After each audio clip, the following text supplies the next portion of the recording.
Hello ladies and gentlemen, welcome back to Tailosive Tech, and today I want to talk about something that's not really that tech related but has a lot to do with creators and viewers on the YouTube platform. I know this is a little bit out of the ordinary, but I definitely had some thoughts on it, especially given some of the ideas that my good friend John Prosser was sharing on Twitter that I happen to actually agree with, and he was getting a lot of crap for it. So I'm hoping I can get some of the crap too so that John doesn't get all of the crap for this, because I don't think he's crazy and I don't think he's being mean. I just think people are not looking at the whole picture. So today we're talking about YouTube's rules for monetization depending on the size of your channel.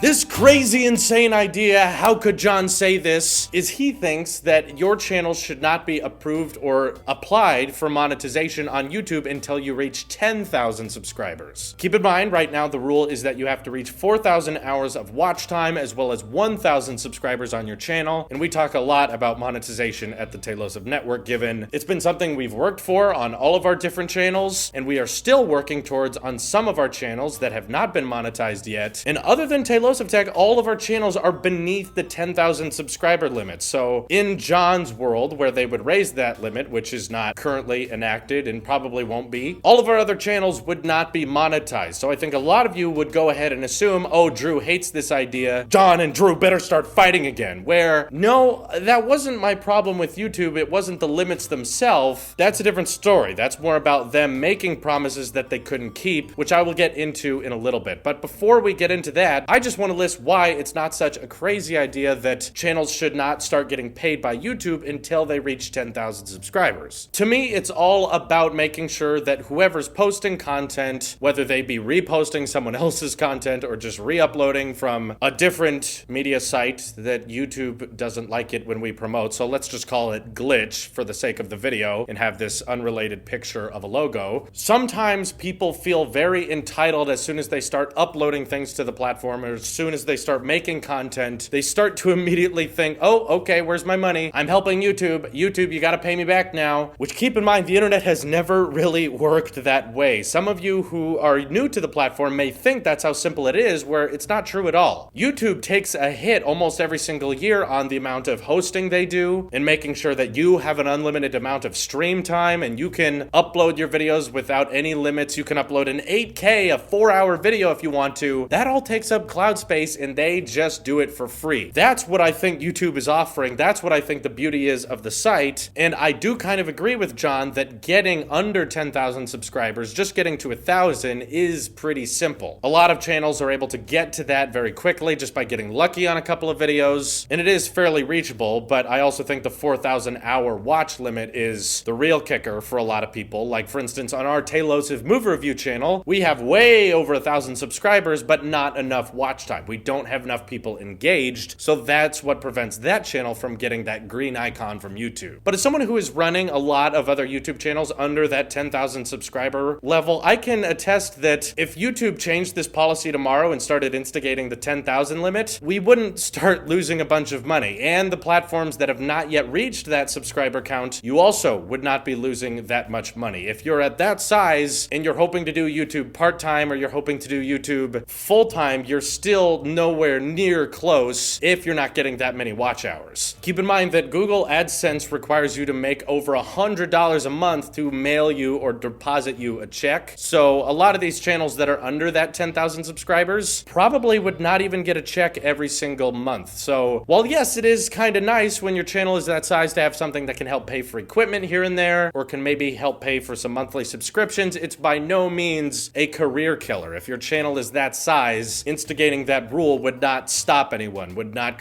prevent anyone from growing their channel. I hope you all can understand that it took me years and years of trial and error in making really cringy content before it was even possible for me to make a living on the platform. And sure, I was getting some money before 10,000 subscribers, but it by no means was the make or break moment of my career. What I may appreciate about the new limit, which may not seem fair because it's never been instigated before, and that is kind of on YouTube's fault for originally launching launching the partner program and just saying anyone can join, doesn't matter who you are. That ended up being a big problem for people who got affected by the adpocalypse, and a lot of channels were posting things that were not okay yet getting ads on them. So that's when YouTube has to take a step back and say, okay, who really needs to get ads? So as this platform is constantly growing, there's always new creators, and the creators that have been here since the beginning are still growing. It does kind of make sense that the platform should be harder and harder to get into because there's more and more people trying. There's more and more things that YouTube can't keep up with and look and say, yeah, you're good. Yeah, you're good. They can't always be doing that. So raising that subscriber count limit doesn't necessarily persuade people to not post to the platform, because that threshold, John and I are not trying to say is an easy thing to reach. If you are able to achieve an audience of that size and you don't mind that you're not getting ad revenue from it, that means you are very devoted to making content. And the future generations of creators out there that are going to focus on making the best content possible and not just be motivated by making money, they're the ones that are going to reach that 10,000 subscriber limit. They're going to see that goal and say, yes, I can reach that. I want this to be my career. I can do it. Whereas the people who think that's too hard or that they'll never get there, those aren't really the creators you want driving the platform. Now, there are some counter arguments that John had that I think is more on YouTube's end that are worth mentioning, especially given some of the success we've had on that other social media site, Glitch. Yeah, there's that picture again.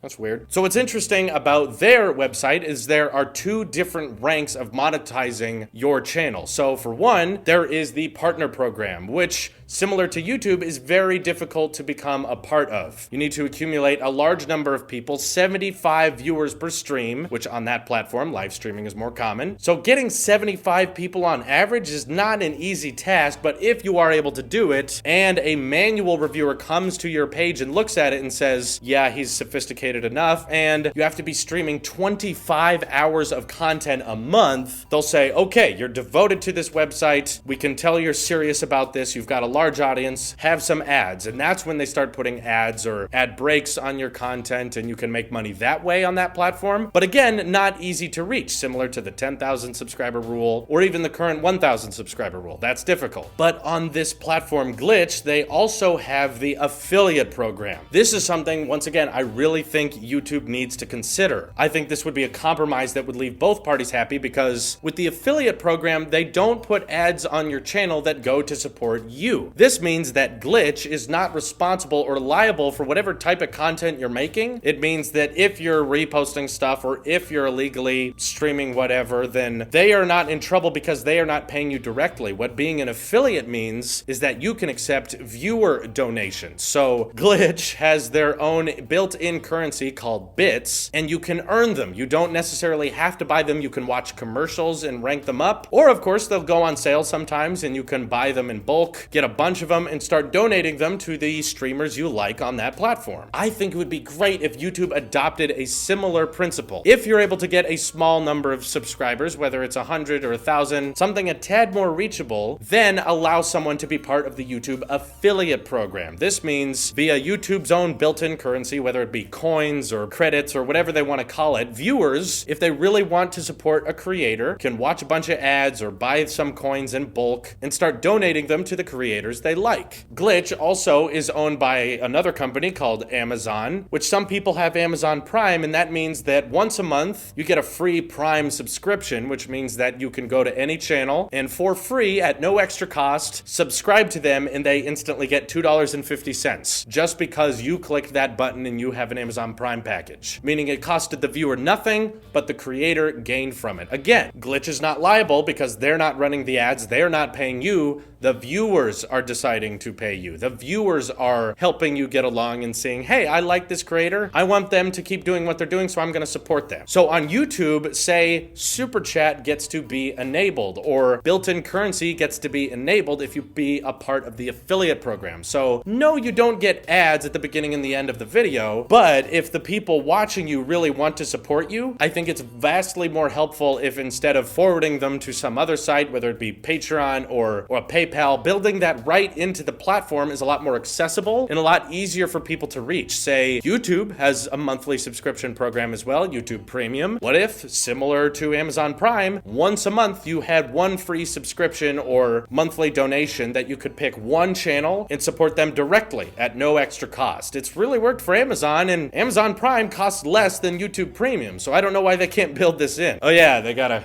give it all to Vox, I guess. Yeah. We all gotta get money somehow, I suppose. But I think building donation policies into the actual platform is a lot more beneficial to creators, because over on our Glitch account, we're not a partner yet, we're just an affiliate, yet we've been able to bring in a decent amount of income just by streaming on a fairly regular basis. We don't have hundreds of people watching us, but just from the donations of the viewers and via people with Amazon Prime supporting us once a month, we've made a pretty decent income. And I think that up-and-coming YouTubers and creators like to see that income start to pour in. I know a lot of you aren't into the idea that you don't make money until your channel's over 10,000 subscribers. So make it more about the viewers. Make it more about people who are watching you and want to support you, not necessarily the site itself paying you. If they modeled their platform a bit more like Glitch's website, I think they'd be able to have more people that are on the platform in favor of better content, because viewers are going to support the creators they want to see more from. So if YouTube Premium had that once a month subscription package, I would not be sending it to the giant channels that are doing this full time. I'd be trying to find those small guys that are not quite part of the partner program. Maybe they're just part of the affiliate program, and I'd be supporting them once a month and making sure I use that subscription once a month so that they can be supported and not get money directly from the platform, because YouTube doesn't owe you anything. They're already taking a hit with money just because they're hosting all this stuff for free and letting you post all this stuff for free. But if a viewer is watching your stuff and he likes what you're doing, then he can donate to you and you can get that little bit of income. Probably not enough to live off of, but for the people out there who appreciate any little thing they can get, I think that would be a great way to entice viewers, not necessarily just trying to go, YouTube, when are you gonna send it to me? I want it now. Instead being like, hey, I wanna make content that people enjoy. I wanna make content that people are in favor of watching and want to see more of, so they're gonna spend some of their time and spend their free YouTube Premium subscription on me this month. That way we have a platform with a future driven by creators wanting to make interesting content and not just, it's time now, I've made my video, come on. It's never been like that for so long for a lot of creators. I'm still pretty young to this game, so when I started doing YouTube, anyone could monetize their channel. I'm talking about from hearing about what it used to be on YouTube, where you had to be approached by them and no one got monetization easily. We were more upset about our other channels in the Tailosive network not getting monetized because we followed their rules. We did what YouTube asked, and they said, we'll get back to you in a week, and they didn't. So we were like, what's the point of making more content when our viewers keep asking, how can we support you? Where's the super chat button? How do we donate? And every time we would upload, people would say, are you monetized yet? And we'd say, well, we should be, but we're not yet. So that's more about YouTube not following their own promises. If they did move the rule to 10,000 subscribers, then we would not be questioning that. We would say, okay, we're not at 10,000. That's not why we're getting ads. And similarly, our movie review channel has not yet reached the 4,000 hour limit because we don't post too much on there, but we're trying to change that. So we're not complaining that it's not monetized because we're following YouTube's rules. We're doing what they asked, but we're working harder to make sure that we make content that's interesting enough so that we can abide by those rules. And if the rule became 10,000 subscribers, yes, that could become pretty tricky, but we would at least have that goal we were working towards and say, okay, we're not monetized. We see why. Let's try to fix that. Let's try to improve this. I could even see it going away of an either or situation. So instead of having to reach 1,000 subscribers and 4,000 hours, maybe it's if you reach 10,000 subscribers or 8,000 to 10,000 hours of watch time. Maybe you don't have to reach both, because there's some channels out there that produce videos that take a lot of time and effort, like our Saturday short channel, the main channel with our comedy skits. Those take hours and hours to make, like a 4-minute short. So watch time is not particularly high, even though we have a lot of people clicking on our videos. Each view is only 4 minutes, and because of how long it takes to write and edit each one, we're only able to post once a week, even though it takes quite a bit of time. So I feel like maybe not going purely on watch time is a great idea, because sometimes you can get a lot of people's attention and a lot of people's views, even if your content is not that long, kind of like animators out there who spend hours and hours on 60 seconds worth of content. So asking them to receive 4,000 hours is a much more difficult thing to do than, say, a channel that specializes in podcasts, in which every click is like an hour of watch time. An animator gets a minute. So I could see see that going either or. But anyway, those are my ideas for YouTube's monetization policies. Are they gonna do any of them? Probably not. They don't watch our stuff. They don't listen to us. They're probably thinking right now, we should unsubscribe certain people from certain channels. YouTube, why would you do that? I don't know. Just, it's an experiment, you know? Let's just try something. If only they had a competitor, right? If only. So all your thoughts on the matter, let me know down in the comments below. This is your Apple Sheep here, and I will see you in the next one.